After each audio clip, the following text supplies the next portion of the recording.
Hi, everyone. Thank you, everyone, for coming to this virtual session of the UC Davis History Club.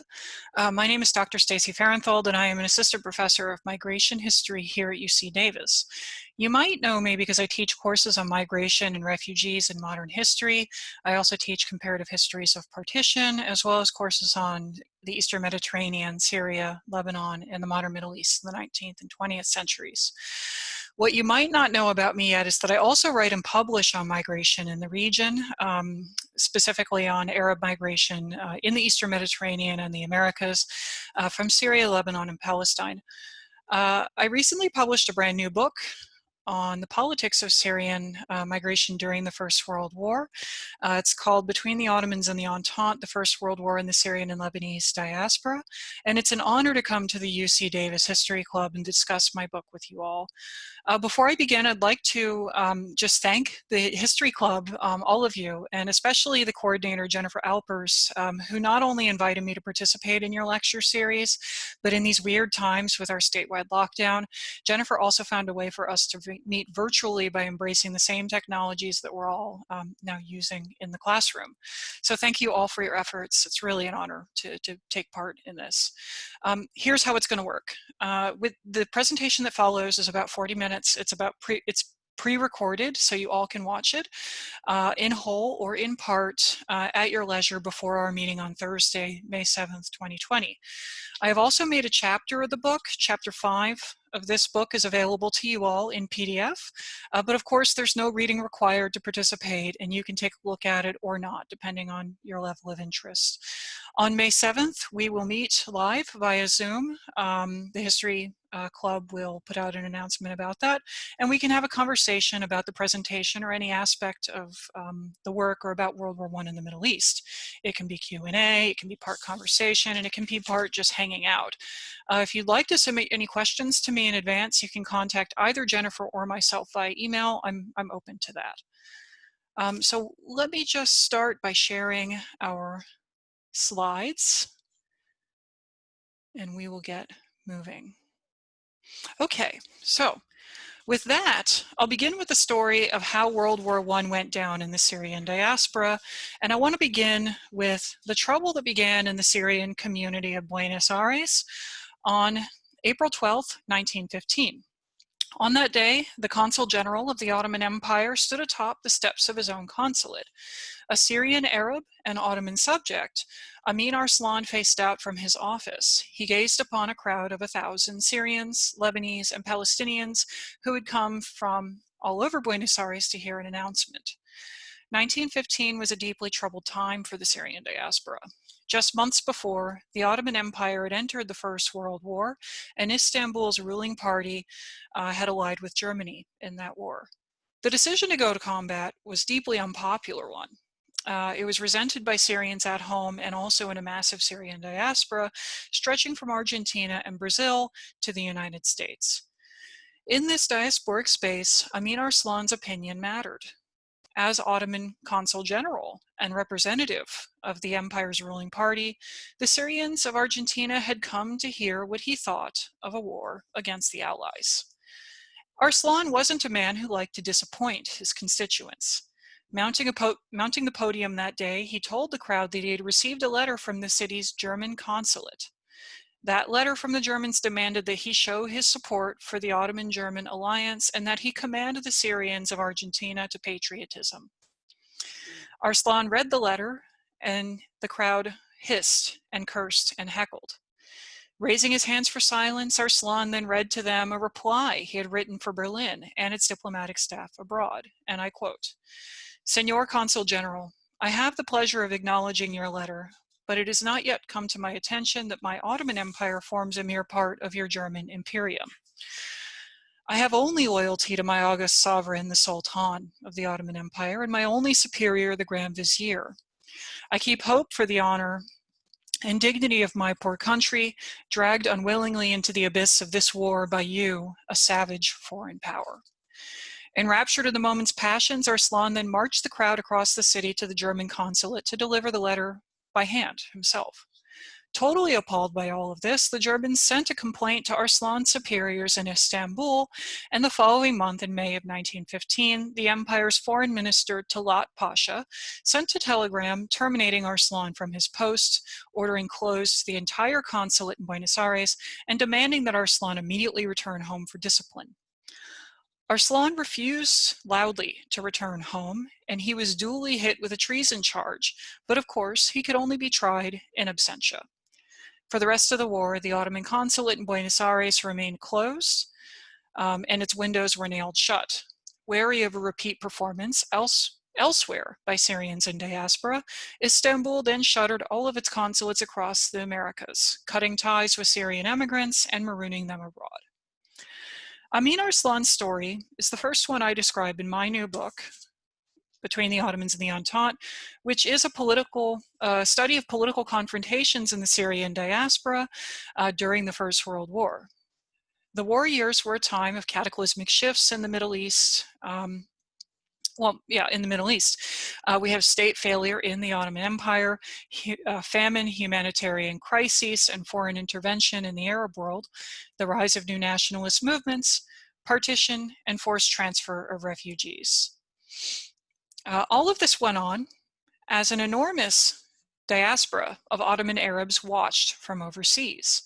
All told, 500,000 Syrians, fully 20% of Syria's total population, Syria including both Mount Lebanon and Palestine in this study, 500,000 of these people lived in the Americas by World War I.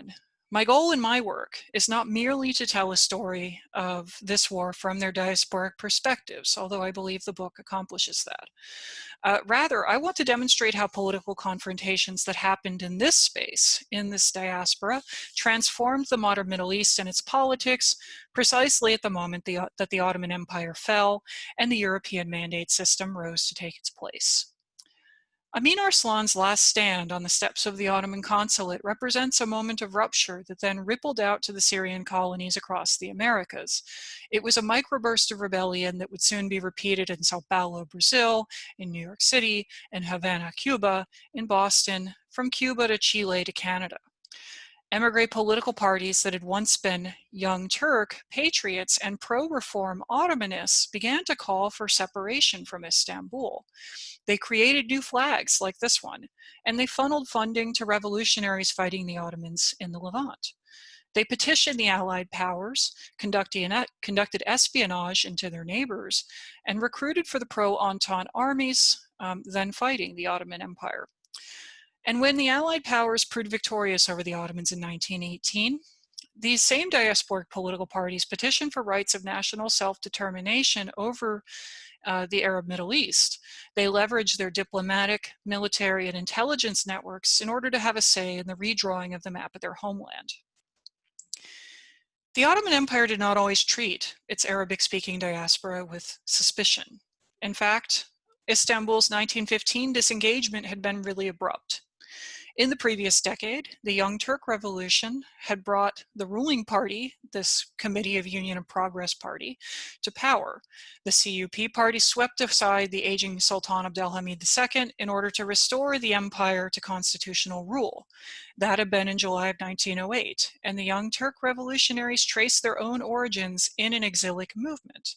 Consequently, the Committee for Union and Progress saw the Syrian diaspora as potential partners for the restoration of Ottoman greatness. The Young Turks wanted to reinvest the emigrants into their own empire of origin. They built new consulates in New York and Washington, in Rio de Janeiro, in Sao Paulo, and in Buenos Aires, all of them cities with large Syrian migrant communities. That same Committee of Union and Progress Party also established a network of pro-CUP political clubs, and they subsidized literally dozens of Syrian and Arabic language newspapers across the Americas. In the press, the Ottoman Empire posted its propaganda, and it extolled the virtues and obligations of diasporic patriotism. When Amin Arslan himself had first come to Argentina in 1910, he helped found a remittance bank. He was in talks for a bilateral guest worker program with the Argentinian government, and he stamped the passports of Ottoman repatriates returning to the empire from abroad permanently. So before the Ottomans had entered the war, they had seen the Syrian diaspora not as a dangerous place, but as something more like an offshore frontier province, a space that, though lightly governed, was nevertheless governable. This approach to managing the diaspora was in keeping with longer-standing Ottoman principles that eschewed the hard and fast lines of territorial borders in favor of the flexibility of frontiers.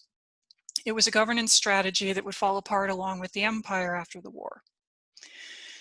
So in 1914, Istanbul made the fateful decision to enter that European war, declaring war on both Great Britain and France. The Committee of Union Progress sent a general named Jamal Pasha to govern Syria. And when Jamal Pasha arrived, he managed the province as a supply line to feed Ottoman troops already fighting a two-front war in both Anatolia and Suez. The Allies, meanwhile, blockaded the Eastern Mediterranean seaports, cutting off access to weapons, but also to food and medicine. Syria, Mount Lebanon, and Palestine were all threatened with critical food shortages, and when the 1915 wheat crop failed, the region tipped into a famine the following year, and by 1918, that famine had killed a startling 18% of Syria's total population. This is about triple the rate of mortality in France during the First World War. Meanwhile, from across the ocean, Syrians who lived in Brazil, Argentina, and the United States watched in horror as this humanitarian crisis mounted and deepened. When Syrian journalists criticized the Ottoman state, Jamal Pasha rounded up and hanged dozens of men in the public squares of Beirut and Damascus. Led by emigre journalists living abroad, Syrians cried out sharply, calling for revolution against Istanbul and for the first time for separation from the Ottoman Empire. Using distance as their ally, they asked the Entente powers, the Allies, for assistance in these objectives, all from the relative safety of diaspora. In the book, I detail several ways in which the Syrian clubs of the diaspora resisted Ottoman rule from abroad. This includes the translation, production, and smuggling of propaganda, the raising of funds for Arab revolutionaries fighting in the Hejaz, the conduct of espionage into their Turkish-speaking neighbors, and the drawing of ambitious new maps like this one for a post-Ottoman Middle East based on some blend of confessional demography, natural landscapes, or their own understandings about national self-determination. This map is one of the earliest the earliest of what later became the state of Greater Lebanon in 1920. It was drafted by a Lebanese independentist party that was organizing between Cairo, Sao Paulo, and New York City in 1917. And it formed the basis for this party's negotiations with the Entente powers upon the war's conclusion. This particular map was published by the Lebanon League of Progress, again pictured here, these guys standing in Brazil under the state's proposed new flag, a white standard with a green Lebanese cedar situated at its center. One major way that the emigre clubs worked with the Entente that I'll now elaborate on was military recruitment during the war. We have a man pictured here. I don't know if you can see my cursor, but he's second from the left, second from the right, from the far right, next to the man holding the flag. This is a 1904 picture. The man here, his name is Shukri Behesh. In 1914, he's in Brazil standing underneath this Lebanese flag, and 3 years later, he's moved from Brazil to New York City, where he is printing American propaganda and recruiting Syrian men for the US Army as a formal Army recruiter. Syrian clubs in Brazil, Argentina, and the United States helped mobilize around 10,000 Arab men into the French, Canadian, and US armies during the First World War.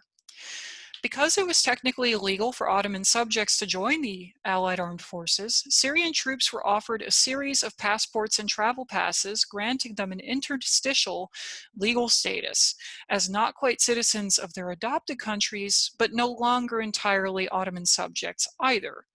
Syrian recruiters carried packets of these blank passports with them across the Americas, where they held rallies to popularize the war effort and to collect Arab volunteers. In the stump speeches at these recruitment meetings, recruiters situated military service as having a dual purpose.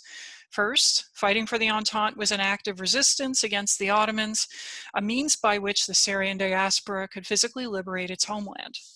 Second, and attached to this, joining the army was an act of immigrant patriotism, a symbolic inclusion in the American context.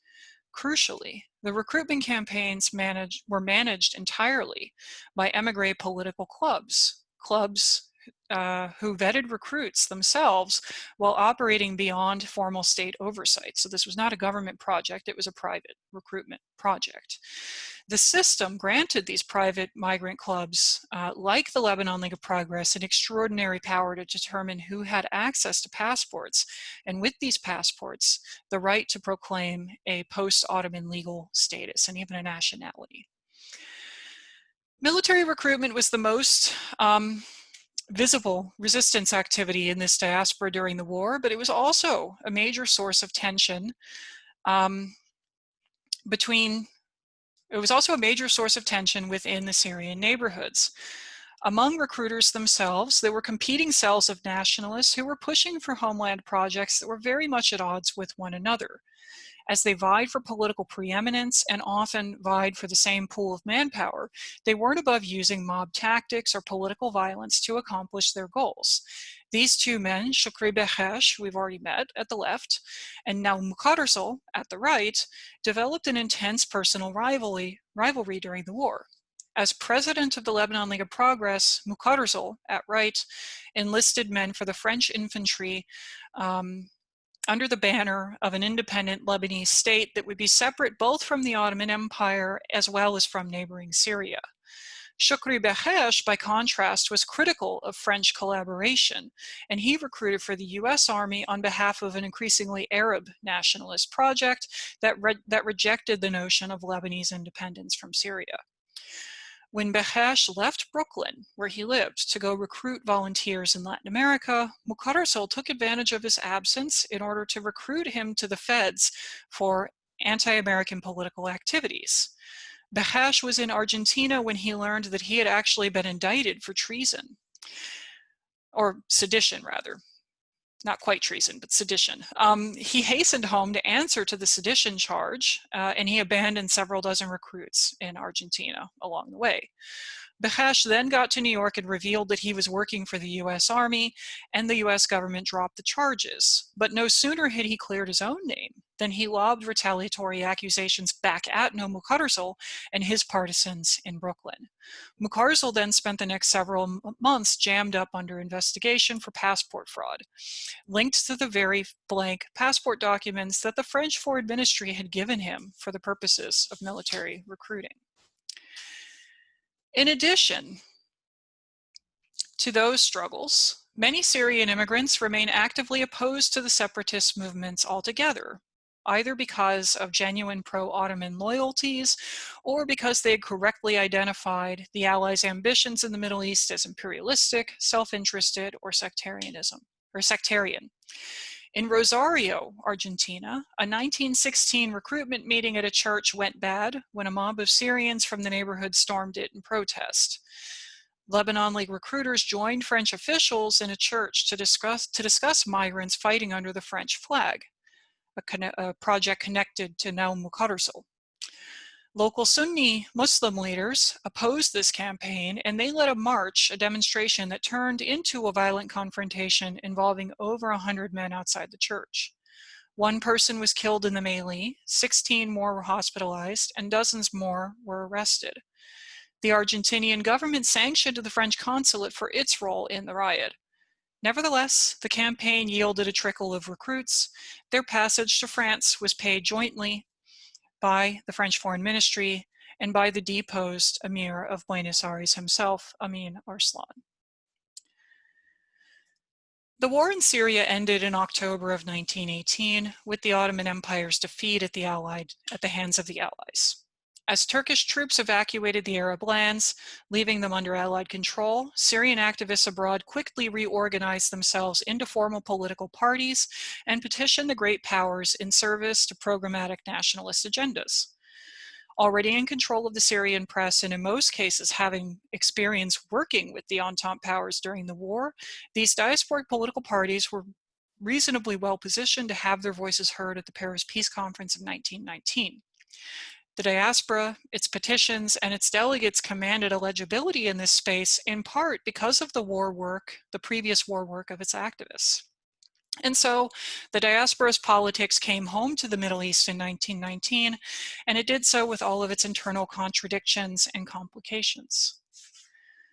This is not to say, however, that the Syrians in the diaspora got what they wanted out of the so-called Wilsonian moment. It's also not to say that the resulting power configurations in the Middle East were the result of their having conspired with foreign powers. Ultimately, what my research shows is that Syrian and Lebanese activists abroad sought independence for their homeland, and they had tried to use their privileged access to the League of Nations to realize that independence.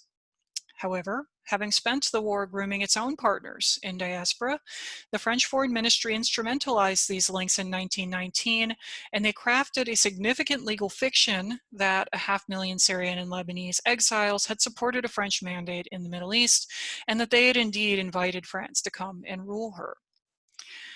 The French actively promoted activities in this diaspora to feed this public perception. They subsidized pro-French Syrian parties in the Americas.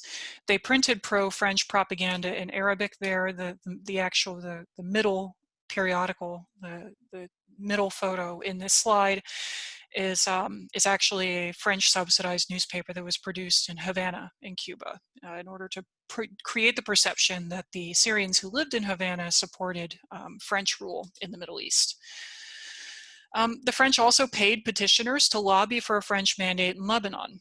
All of these papers, broadsides, propaganda, petitions loaded with signatures in support of French rule from the Syrian diaspora, all of these were sent back to the Paris Peace Conference of 1919, where French officials erstwhile employed procedural tactics in order to block anti-colonial voices and anti-colonial delegates from entry. The result was that once the League of Nations resolved to give the Syrian mandate to France in April of 1920, there had emerged a consensus among these great powers, these policymakers in Europe, that the Arab diaspora had entirely supported this idea of a French mandate, and that they had done so even against their homeland compatriots who instead rose up in rebellion.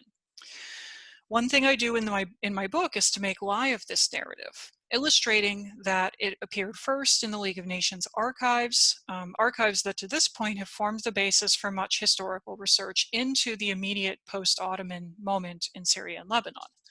A legal fiction, once repeated and repeated often enough, becomes the basis for historical fiction. Far from colonial middlemen, I argue that the Arab diaspora experienced the French mandate in the 1920s through the same patterns of coercion, pacification, and partition that defined the mandate's policies in the Middle East itself. Anti-colonial nationalists from abroad were ignored by the great powers, and they were locked out of the Paris Peace Conference in 1919. Like the party on the right-hand side of this slide, calling itself the New Syria National League, this was a party headquartered in New York City and led by decommissioned Syrian American army officers. They brought petitions endorsing Syria's immediate independence from the Ottoman Empire, loaded with thousands of signatures, but they were turned away, ironically, because the French complained that as an émigré organization, they lacked sufficient representation within Syria itself. Given the Syria mandate by the League of Nations in 1920, France separated the territory to create the new state of Greater Lebanon. But in Lebanon in particular, the new French mandate was simultaneously dependent on the diaspora as a source of political legitimacy, and also deeply uneasy about the role that Lebanese immigrants would expect to play in Lebanon's politics. This combination of dependency and ambivalence is evident in the mandate's first policies for Lebanon, for instance, in the first national census conducted in 1921. As the mandate's first administrative point of contact with its new subject populations in Lebanon, the 1921 census categorized all of those living within Lebanon's borders in terms of their religious confession. The count was done this way in order to underpin Lebanon's new electoral college, defined by a system of balanced office holding through sectarian quotas. The French High Commissioner initiated the system with the assumption that Lebanese Christians represented a simple majority within Lebanon's new borders.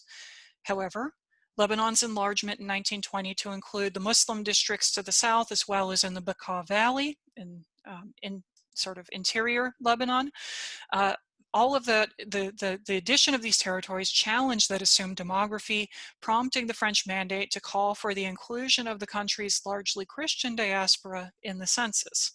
So, you know, maybe you want to pause the video and look at this more deeply, but what we want to take away from it is that this column that's shaded in yellow, well, these are the general totals, and if you go down to the little red box, you'll see totals present in Lebanon. You'll see that 130,000 Lebanese immigrants were added to those totals to create the new total for Lebanese populations. So 130,000 Lebanese immigrants were counted in all. Now, because French consular staff had limited access to these Lebanese communities in the Americas, the mandate delegated the actual counting of immigrants to church authorities and other clergy already abroad, especially clergy in the Maronite Church. The resulting statistics created a Christian majority for Lebanon at a ratio of 6:5, meaning there were 6 Christian parliamentary seats for every 5 Muslim ones. This same ratio was replicated in Lebanon's second census conducted in 1932, which remains the country's most recent accounting of its populations until today, in 2020. Counting Lebanese immigrants in the census achieved a demographic balancing act that the French mandate believed favorable for the Republican administration they were building there. It created unquestioned political preeminence for French partners in the region. But participating in the census also piqued the political expectations of Lebanese living abroad. They believed for a moment, you know, they would be given Lebanese nationality, Lebanese citizenship, or even suffrage in Lebanese national elections. Though constituting nearly a fifth of Lebanon's imagined community, the Lebanese abroad remained bitterly divided over whether France had the right to rule Lebanon in the first place, or indeed whether Lebanon, whether its borders in relationship with Syria should exist. For many, being counted in the census set up new spaces for claims making against the French mandate state. So the symbolic legitimacy that the diaspora conferred to the French mandate was constantly tempered or even threatened by the persistent loud shouting of Lebanese migrants who congregated in protest outside the French consulates of the Americas in the 1920s. Meanwhile, French officials in Beirut and Damascus were deeply anxious about the prospect of Arab migrants returning from the Americas to go back to Syria or Lebanon. As former Ottoman subjects, the 1923 Treaty of Lausanne theoretically guaranteed all of them the right to opt into Syrian or Lebanese nationality and to return to the Middle East. According to Lausanne, Arab Americans had a 3-year window to assert a nationality claim at one of the French consulates in the Americas.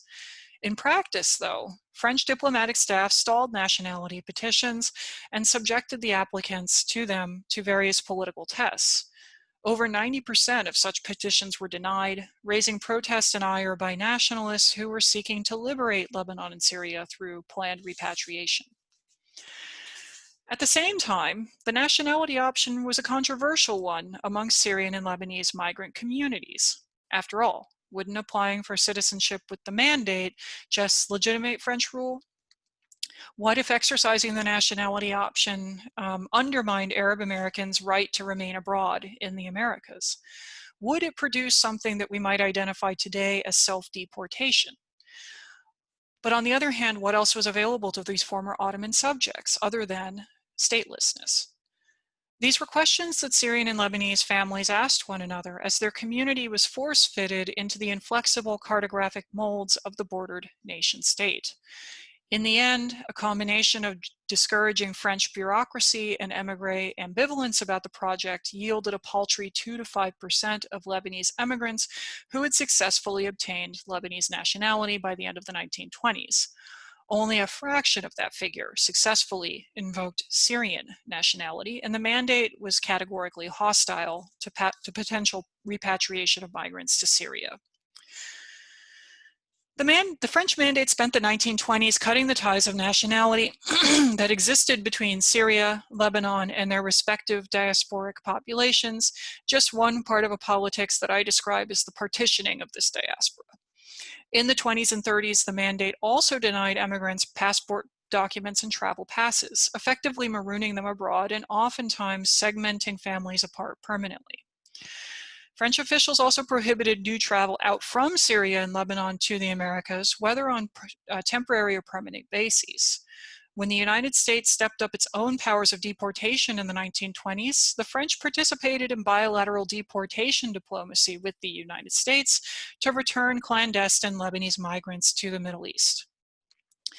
And in Beirut and Damascus, the French High Commissioner censored the Syrian press from abroad, banning the importation of newspapers printed in Sao Paulo, New York City, and Buenos Aires, many of them anti-French and anti-colonial newspapers. At the same time, and especially in Lebanon, popular memory cohered around the idea that it was the Syrians and Lebanese and diaspora who had supported this whole colonial mandate enterprise. After all, wasn't it the diaspora that declared war on the Ottoman state in 1915? My book ends with this grand irony, that the way that historians have told the story of this diaspora up to now are conditioned by what was actually an act of governance, of coercion, and of documentary partition. Official archives, state records, and the papers of the League of Nations all invoke this diaspora as a site for colonial collaboration. The research I presented today builds instead on the fragmentary records left behind by Syrian and Lebanese migrants themselves, including those now stuck in diaspora. It reveals the mandate's partition of the diaspora was so complete that until now, it had actually bifurcated history. So I guess the best place to end this talk is to tell you what became of this guy, the embattled Emir of Argentina, former Ottoman consul Amin Arslan. Arslan had spent the First World War in Argentina, agitating against the Ottoman state. When the war ended in 1918, he had petitioned the United States asking for US aid to reconstruct his battered homeland and save it from a feared French imperialism. In that petition, he pleaded with Woodrow Wilson, President of the United States, "Sir, my parents are dead. My ancestral home has fallen to ruin." Instead of deliverance, he watched one empire fall and he watched another rise up in its place. 5 more years passed, but again, Arslan ascended the stairs outside of a consulate. This time it was a French consulate, and it was October of 1925. Unable to put down a local rebellion in Syria, French planes launched an aerial bombardment on Damascus, razing entire neighborhoods and killing over 10,000 unarmed civilians. Angry in Argentina, Arslan marched up the steps of the French consulate, and behind him, 1,000 Syrians from the neighborhood followed. They shouted and wept outside the consulate building, and they hollered, defiant and facing off against stiff French officials who hid behind tightly shuttered windows. Arslan turned to face the crowd, raising his hand to silence them. He then raised a rumpled paper from his jacket pocket, and he inhaled deeply with the gravity of the words he was about to speak. Like many documents, his words in this letter from October of 1925 have not survived the archive. But for 500,000 Syrians and Lebanese in this diaspora, there continued this obligation, a political responsibility that crossed oceans, splashed across newspaper headlines, and murmured in the parlors of Syrian cafes and shops from Sao Paulo to Boston. Theirs was a revolt that helped topple the Ottomans. It was one that duly rejected the borders imposed by European powers and the League of Nations which represented them. For Syria and Syrians, the diaspora acted as an offshore frontier province, a critical space for nationalist and anti-colonial politics, unpoliced and ungovernable by the bordered state. The history of these migrants and of their politics is worth reclaiming from the vicissitudes of archives not built for them, and from the geopolitical quirks of humanistic area studies. Thank you. Okay, so that concludes the pre-recorded portion of this lecture. I look forward to hearing your questions, to having a conversation about diaspora, about Syrian migration, and about World War I on May 7th. I hope you all tune in then. And in the meantime, if you have any questions, please feel free to email me or Jennifer Alpers, the History Club coordinator for this event. So long, guys. See you soon.